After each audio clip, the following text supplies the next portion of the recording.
Madridistas, voici quelques nouvelles du jour pour ce mercredi 22 juillet. Vamos. Deuxième semaine d'entraînement pour le groupe Real Madrid, avec Arda Güler qui vient également de se rajouter au groupe, avec, comme vous le voyez ici à l'image, un joli but comme Arda a le secret. Rappelez-vous de ça les amis, il y a quelques jours à peine, M. Florentino Pérez avait mis son veto pour la venue de Rodri au Real Madrid. Mais comme on dit souvent, il n'y a que les imbéciles qui changent pas d'avis. Et ça, M. Pérez l'a parfaitement compris. Sauf retournement de situation, Rodri sera un nouveau joueur du Real Madrid dans les jours qui viennent. À mon avis, Pérez n'a pas résisté à la pression médiatique et surtout à l'excellent mondial de Rodri. Il n'y a plus qu'à trouver un terrain d'entente point de vue financier et Rodri sera le nouveau patron du milieu des terrains à côté d'Aurélien Tchouameni. Et ça me fait vraiment plaisir. Alors, qu'est-ce que peut apporter Rodri au Real Madrid? Rodri offre un rendement immédiat et gagne en leadership. Rodri t'aide à améliorer le problème que tu as eu ces 2 dernières années dans la phase de construction de jeu. Rodri t'apporte de la rotation au milieu des terrains. Rodri te donne du temps, 2-3 ans, pour trouver le nouveau Toni Kroos. Comme vous l'avez déjà certainement entendu un peu partout, et comme je vous l'avais dit également à plusieurs reprises, le Real Madrid met fin à la poursuite de Michael Olise.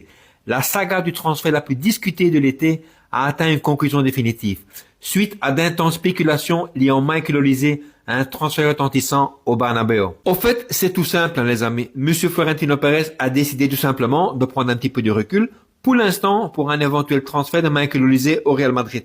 Faut pas oublier aussi que le Bayern Munich et le Real Madrid, ce sont 2 grands clubs qui se respectent énormément. Et Monsieur Florentino Pérez, pour l'instant, en préfère en rester là. C'est tout pour l'instant.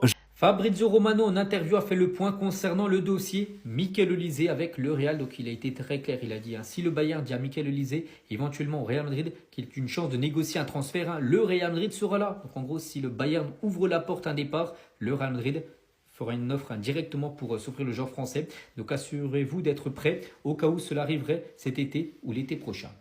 Et toujours avec Fabrizio Romano, il a également parlé de Rodri, qu'on parle quand même depuis pas mal de jours. C'est bien un joueur qui a de grandes chances d'arriver, c'est bien lui. Donc Rodri n'a toujours pas prolongé avec Manchester City. City veut absolument qu'il prolonge, mais lui ne veut pas les gars. Il attend le Real Madrid. Toute autre chose les gars, c'est officiel. Aujourd'hui, le Real Madrid vient de dévoiler son nouveau maillot extérieur pour la nouvelle saison. Donc ce sera un maillot de couleur vert. Et à noter, le 3e maillot sera dévoilé un peu plus tard dans la saison. Il sera de couleur rose. Et on finit aujourd'hui avec le jeune Arda Güler parce qu'il rentre là dans sa 4e saison déjà du côté du Real. Première saison, 2e, 3e et 4e. Donc toujours même visage, toujours très jeune bien sûr Arda Güler. Donc au fil des saisons, il est monté en puissance. On espère que celle-là les gars sont encore plus grande et plus forte que la saison dernière qui a été déjà très bonne pour le jeune Turc. 3 informations mercato pour le Real Madrid et attention parce qu'on va aussi parler d'un joueur marocain qui intéresse énormément le club. Bon, la Coupe du Monde vient d'être finie, grosse victoire de l'Espagne, bravo à eux. Mais maintenant, la question c'est de savoir un peu qu'est-ce que va faire le Real Madrid par rapport à cette Coupe du Monde. On le sait, le club a toujours un peu l'habitude de regarder ce qui se passe évidemment dans la Coupe du Monde et essayer de prendre un peu les meilleurs joueurs. Défensivement, avant que la Coupe du Monde ait commencé, ils ont pris Cucurella. Il a fait une super Coupe du Monde, vraiment le meilleur latéral gauche du monde je pense actuellement. À droite, ils ont pris Dumfries qui pareil était très très bien avec les Pays-Bas même s'ils n'ont pas pu aller très très loin. Bon, en défense centrale, Konaté, il a joué qu'un match, c'était horrible. Rudiger, il n'a pas énormément joué, le reste n'a pas joué, n'a pas été sélectionné. Donc bon, ok, il y a peut-être une lacune au niveau de la défense centrale.